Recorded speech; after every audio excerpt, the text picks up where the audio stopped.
This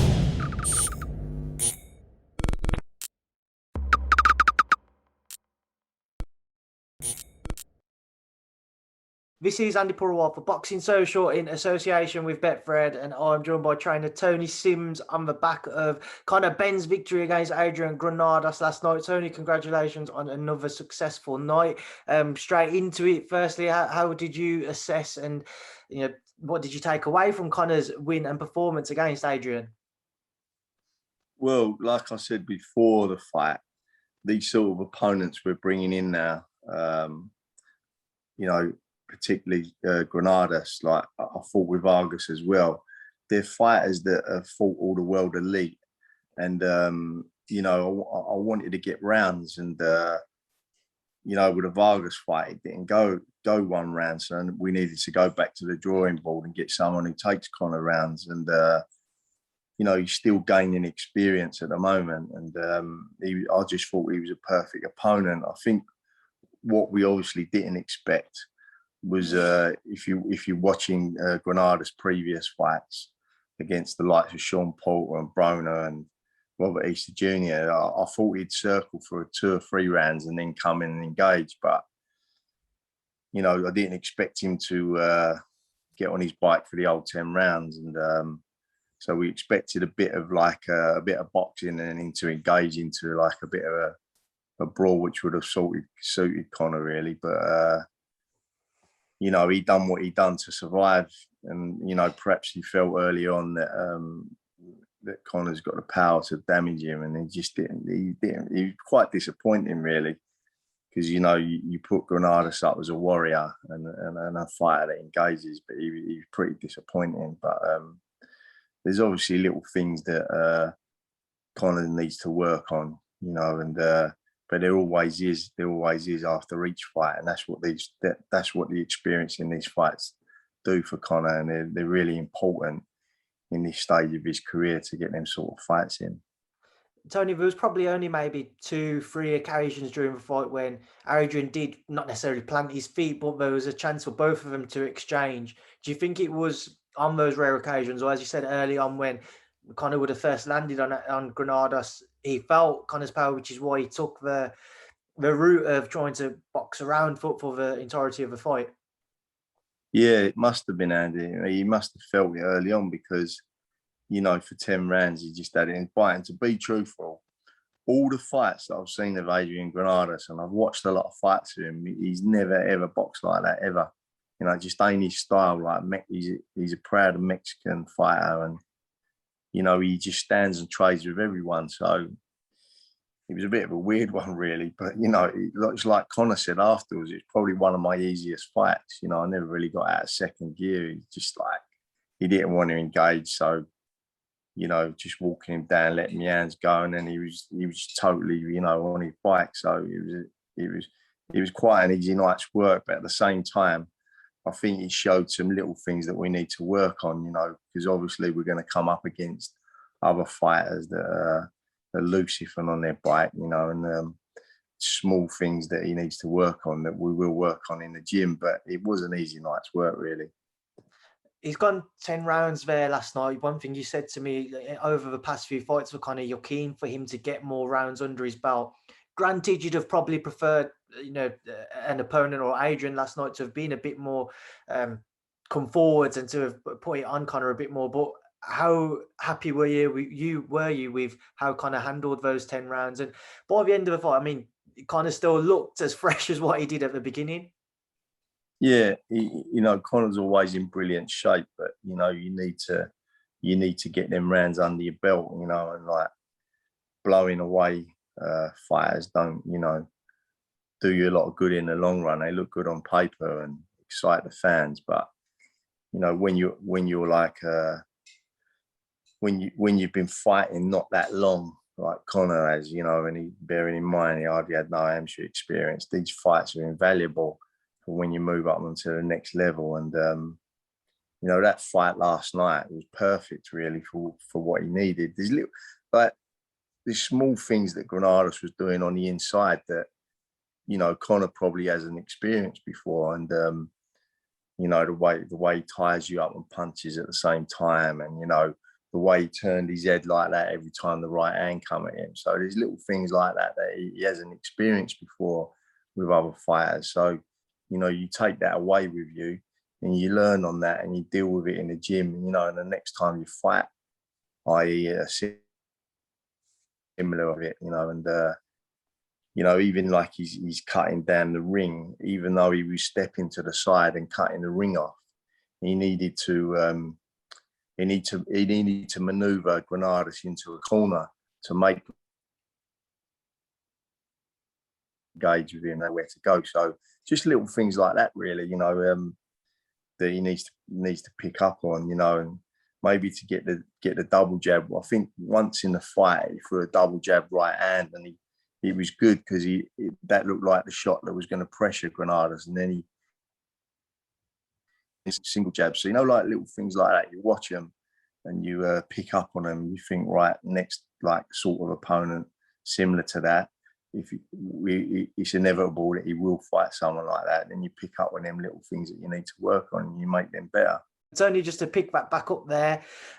Just final thing on the fight last night with Adrian. Remember the last 30 seconds, he was, you know, doing a little dance in the ring. He was trying to egg Conor on, but then, you know, effectively running away. Conor was trying to G him onto him. What did you make of Granados' approach to those last 30 seconds, especially because I think you'd struggle to find anyone who had him winning that fight?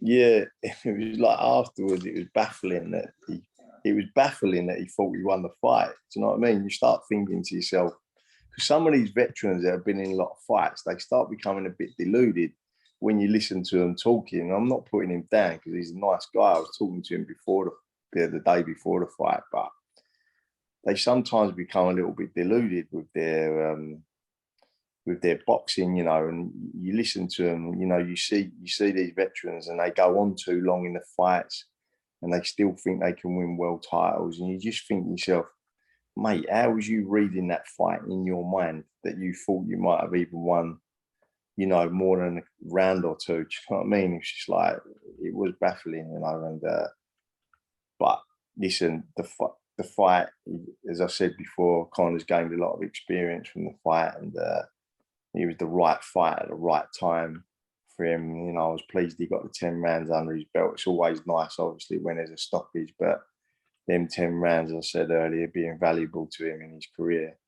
And, you know, we'll look to get another world level fringe contender opponent, maybe a bit better, maybe next time. And, you know, learn from that and just keep moving on to his quest into a world title, which possibly might be later on next year. So, you know, there's room for improvement. But if you look at some of the stuff he was missing, the rare occasions that Granados did let a few punches go. I mean, Conor was slipping, sliding, rolling him under easy. His feet was good. He didn't really, I think he connected with one shot on Conor Benn, you know what I mean? So he was like defensively as well. He was pretty smart in there. And all them little things that he's worked on like that, you know, it was coming out against a good fighter. So, yeah, it's just moving on to the next fight now and coming bigger. I mean, the reception he got in Leeds was incredible, you know, and I still think that he doesn't realise in his own mind what impact he has on British audience, you know, because the day before I was saying to him, like, I think you're going to get like a great reception when you walk out into the ring. And he was saying like, nah, I don't think they're going to get behind me. Stand he has on the British, especially the British audience. And, you know, obviously Nigel was a massive name in Britain, you know, a lot of people's favourite ever fighter. You know, he's a legend. And, you know, Conor Benn, his personality wise and the guts and the heart that he gives, you can see what he wants to give in the game. And that's why probably at the end of the fight, you know, he said to like Granados, come on, let's have it, at least have it for a round. You know what I mean? And, you know, because that's in him, that's in his DNA. You know, he wants to get in there and let his hands go. And, you know, put bombs on people's chins, and the impact he has on the British audience. The British love him. Because that's what they really want to watch. Do you know what I mean? And as much as we, as boxing purists, we love to watch the technical side of it as well, we still do like to watch the dust up, you know, and the knockouts, and you know, that's what we like to watch. And he brings that to the table, and that's why he's so popular. Tony, what's it like for you when you see Conor trying to G Adrian Granados on for them last 30 seconds when you know that the fight was secure? Was you there thinking you don't need to do this, or was you happy to see him going to trying to get that stoppage? Who sort of was obviously a little bit frustrated how the fight was panning out, and with Granados not engaging with him as we thought he would. You know, I understood he had a bit of frustration. Listen, you know, he just wanted to go in the last round, and obviously he would like to have put him away, but it is what it is, you know. His experience, move on to the next one. And I was pretty pleased with his performance. And you look at Granados, when you look at Granados, his past fights, you know, against Robert Easter Jr., I mean, you know, he won plenty of rounds in that fight. And a lot of people thought it was really, you know, could have gone either way. And then you look at the Broner fight. I mean, I remember watching that fight live, and I had Granados winning it. Before they'd done the decision, I went, mate, Granados has won this fight. Do you know what I mean? You know, and that's against Broner, 4-weight world champion. Sean Porter, you know, in Sean Porter's prime as well. He had a great fight with Sean Porter. You know, and I watched Sean Porter. There's a bit on YouTube where Sean Porter takes you through the fight with Granados round by round, you know, and he was saying what a dangerous opponent he was, and an hard fighter, you know, to beat, and, you know, showing the tactics that he was doing with him. But really, when you look at them fighting Granados, and then you look at Conor Benn fighting Granados, it was an easy night's work. You know, he made Granados really look just like a basic, you know, guy who just wanted to survive, really. And when we all know really Granados is all about. So when you put that into perspective, it was a great win. Do you know what I mean? It really was, like, every round. You can't do much more than that. I said that to him this morning. Aside from knocking him out, you can't do any more than win every round in a fight, you know. Tony, with regards to what is next for Conor, is there anybody in particular who's caught your eye who you'd like to see Conor step in with next? I mean, I've seen a couple shouts for a name you've just mentioned there in Adrien Broner. Would that be a type of name you'd be interested by? Well, I know Eddie's offered him, you know, he's offered him the fight. So, you know, it's like whether it'll be enough money to lure him to the UK. But I know Eddie's actually speaking to him in a minute, and he's speaking to other good fighters as well. So, you know, I know he spoke to Robert Guerrero and Victor Ortiz after their fight. You know, there's a few names that are banding around, but they're all sort of fights that, you know, former world champions that Conor really needs to get in and gain more experience before, as I say, before he goes to the next level. And these are all fights that he needs. He's still young. Still, you know, a former world champion to be on his next fight is what we'll be looking for. You mentioned just with the Broner fight, Eddie's in talks, see if he can get him over. Would Conor be happy to face Adrian on a Matchroom show in the US? I think Conor will fight him in a phone booth anywhere he likes. You know what I mean? It's just the way he is. You ain't got to ask Conor Benn anything. Do you fight? And he goes, how much money am I getting? And that's it, really. But yeah, he don't worry about who's fighting. It's just like there's a trainer and a manager, and as a, you know, as a team that we sit down together.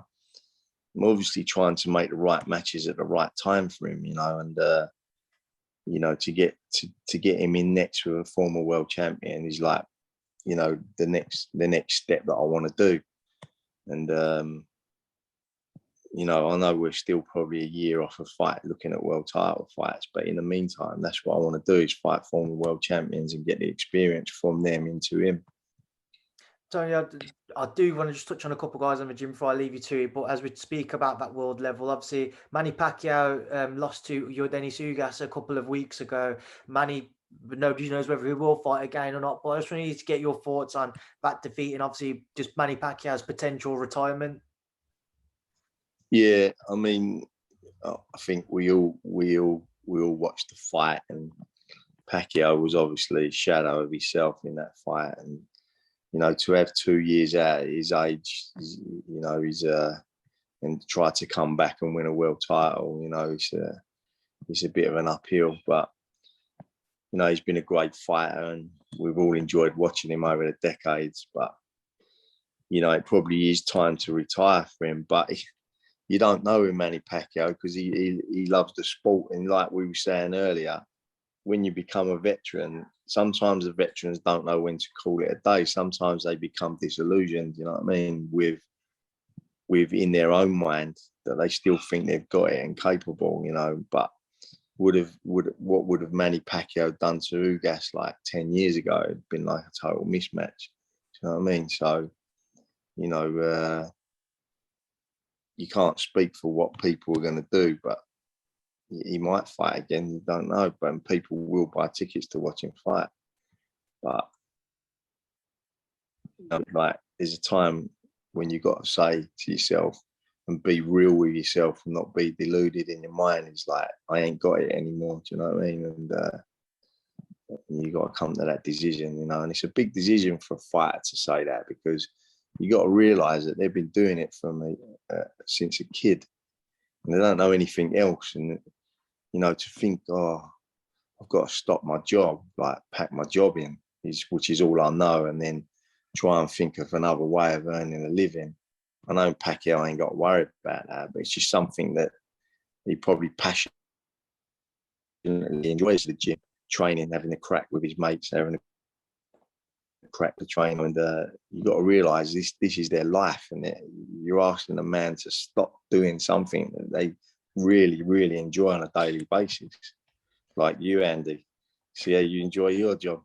See if someone said to you, you've got to pack it up tomorrow and go and work somebody else, you'd be going, well, I really enjoy this job. Hopefully that day don't come, Tony. Exactly, but that's what you're saying to somebody. Do you know what I mean? So it's got to be up to the individual fighter, but they've got to come to the realization that sometimes they ain't got it no more, and that's that. Tony, like I said, just to touch on a couple of guys in the gym with some potential fights, and with one fight in particular coming up, Ted Cheeseman obviously getting ready for Troy Williams. And how's everything going with Ted so far? Yeah, things are going good with Ted. He's a great pro, Ted, and he's a great trainer in the gym. He's another good student of the game as well, and like his progress over the last couple of years as well. He's made, I think he's really come on as a fighter, and he had a couple of early blips early in his career. You've got to realise how young he was then as well. Like I think he just turned 26 last week. So he's still relatively young now, but with a bag full of experience, and you can't buy experience in a fighter's career. There's something that obviously you get with age. The experience he's got now at 26, probably like 31, 32, like them sort of that experience he's got. And he's improving so much as a smart boxer as well now, like the slipping and the head movement and the sliding and the way he thinks, and his jab's good, and his all-round ability is good, and he can still mix it up on the inside. He's improving all the time, and he's like, as I say, in the gym, he's a machine in the gym. He's he pushes himself to the limit all the time, and he's another fighter like Conor Benn that sometimes you just have to pull them back sometimes, say rest, because when they're like that, they just can keep going and going. They're like marathon runners, really. And I think he's going to put a good performance in against Troy Williamson, and he's like ranked number 4 in the IBF. So he's ranked really highly, and as I say, I'm expecting a good performance, and then move into the world scene maybe, or maybe fight the winner of the European title that's going on in Barcelona this week. maybe fight the winner of the European title, and put yourself back on a European stage. Because really, when he boxed for that European title, he wasn't really, ready then. He's not nowhere near the fighter he is now. He was a kid, really, just won the British title and took the opportunity because it come along. But he's ready now. He's ready to go into the European level. And then, as I say, he's highly ranked in the IBF. So with Ted, he's got, he's got a lot in front of him, and his improvement. He's improving all the time in the gym, and it's nice to watch. Like when he spars with like Conor Benn, it's nice to watch them two young fighters spar each other, and they mix it up and box and then mix it up on the inside. And they're both becoming really smart fighters. Tony, just final thing I want to touch on. We obviously saw and heard Eddie's comments last week about Felix Cash potentially stepping in with WBO World Middleweight Champion Demetrius Andrade. Just get your thoughts and an update from you on that. I remember on the back of Felix's fight with Denzel, people were thinking the European route. Are you guys solely happy to see Felix step into a world title fight if that was the opportunity that presented itself next? Well, as we say, we're talking about opportunity. He's like 28, and he was on a slow burning career, but he learning wise become a very good fighter, and he's an avoided fighter as well. And I think sometimes when you get these opportunities come out of the blue, you think about taking them, because like Andrade's a good fighter. When you watch him in the Williams fight, and even like his fights before that, he's good for 6 rounds, and then he looks to gas in the last over Felix Cash with his defensive wares and his speed and his power. If you start dying in a fight, gassing in a fight, like John, and get rid of you, and that's what sort of fight. And he's a very clever fighter as well. And I think Williams was right last time. I really think that he had there in the rounds, but the later rounds, I just think that if he could have put some combinations together, some shots together, I think Andrade just held him out of the fight. One literally all over the place, and and Williams never managed to finish him. And I think if he was in that position with Felix Cash, I think Felix would have finished him. You know what I mean? If I wouldn't have allowed him to hold on to him like that. So, if the opportunity arises, I know Jason Quigley's in a hat for the fight as well. I think Felix is going to get out in October anyway. So and if the opportunity arises in like late November, and then we'll consider taking it. I'm not fearful of Felix Cash fighting anyone, really, to be honest with you. British level and probably European level, that I'm not worried who he's going to fight. All right, Tony, we'll leave that there now. We'll leave you to enjoy the rest of your Sunday. It's a pleasure to catch up with you, so enjoy the rest of your day off, and I'll speak to you again soon. Thank you for speaking to Boxing Social. Cheers, Andy. Thanks, mate.